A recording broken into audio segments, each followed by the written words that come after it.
কিন্তু এর লেগে আরে গ্রামের মানুষ পছন্দ করে তার পিছনে স্লোগান দেয় আর মানে কয় আপনি ভালো না, লোক হিসেবে আপনি খারাপ, দুর্নীতিবাজ, আমার চাল চলন ভালো না, এর লেগে আমি একটা হাত দিয়ে মানুষ বার হরিয়া না লাগে। কিন্তু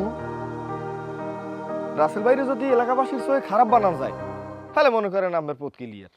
তুই কথাটা খারাপ কও নাই। আচ্ছা, এখন এই রাসেলিয়ারে গ্রামের মানুষের দ্বারা খারাপ বানানো যায় কিভাবে? বুদ্ধি একটা আছে।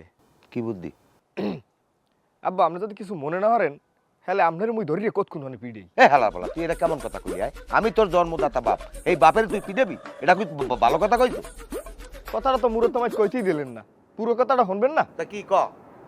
আপনারা যে পিডামু, পিডানের পর নাম তো পড়বে ওই রাসিলিয়ার, কইবে বলে যে হে পিডাইছে ব্যাককে, তাহলে তো খারাপ হয়ে গেলে সবাই সহে। তোর কথায় আসলে যুক্তি আছে। তাহলে কি আব্বা আপনার ধরিয়ে এখন পিডাম?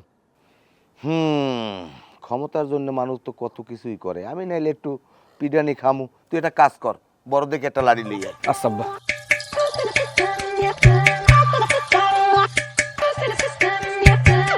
আব্বা পিডেন কি আমার পিঠ পেছাই মারমু না পাছা পাছাই মারমু? এটা তুই কেমন কথা কইলি? এ বলতা হালার পালা, তুই যদি আমারে পাছায় মারো তাহলে আমি মানুষের দেহামু কেমনে?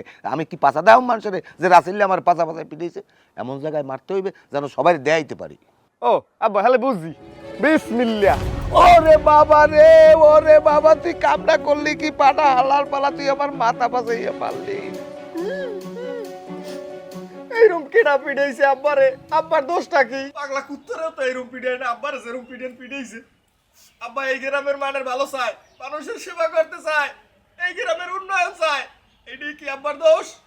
এই যদি আব্বার দোষ হইয়ে থাকে তাহলে আব্বারে আবারও পিডেন নেও, পিডাইতে পিডাইতে আব্বারে জাহান্নামবাসী, আস্তাগফিরুল্লাহ, জান্নাতবাসী করে দাও। কিন্তু মেম্বার আছে এরকম কুত্তে বেরোন কিরা ফিটে কিরা এই কামটা করতে পারে? কে মানলো এইভাবে? কে ফিটাইলো? জানি না, আমি পিডানের ঠেলায় আমি নিজেরই আমি চিনতে পারি না কেডা পিটাইছে, কেমনে চিনবো? তুই যদি নাই চেনেন বাড়ি যান, বাড়ি যে ওষুধ কিনে খায় শুয়ে থাকেন। তোমরা এত বলত, ও মা গো, বলত কা, তোমরা বোঝো না আমার কেডা পিটাইতে পারে? আমি যদি না থাই কেয়ার লাভ, মেম্বার হইবে কেডা? আপনি তো যদি না থাকেন বিনা প্রতিনিধি রাসেল মেম্বার হয়ে যাইব, আপনি বুঝেন না? এইবার লাইনে আইসো। মেম্বার চাচা তাহলে কি রাসেল ভাই আপনাকে ফিটাইছে? কি কমো, তোমরা অল্প বয়সী জ্ঞানী গুণী মানুষ, তোমরাই ভালো জানো। সি সি সি, রাসেল মতো একটা ভালো পোলা মেম্বার সাহেব এইভাবে কিভাবে মানলো? এটা কি সম্ভব? রাসেল এত কাজটা কিভাবে করলো? না না, ঠিক কথা বলছি। মেম্বার চাচার সাথে এই কাজটা করে বুঝলো, রাসেল তো ভালো মনে করছিলাম, হ্যাঁ, আমার তো ঘাউরা আছে। মেম্বার চাচা বুড়ো হয়ে গেছে, এক পা এখন কবরে, মন খারাপ ফুস করে মরে যায়। হ্যাঁ আছে তার একটি সমস্যা, সে একটু খারাপ কাজ করে, মানুষের তো খারাপ বলা থাকতে পারে, কিন্তু একটা মুরব্বী মানুষ এরকম পিটানো ঠিক হয় নাই। এটা রাসেল অন্যায় করছে, এর আমি তীব্র প্রতিনিন্দা জানাই। আমিও তীব্র প্রতিনিন্দা জানাই। আচ্ছা তারপর সব পরে এইবার খেলাটা জমবে। আমার মেম্বার হওয়া ঠেকাবা পারবা না, পারবা না।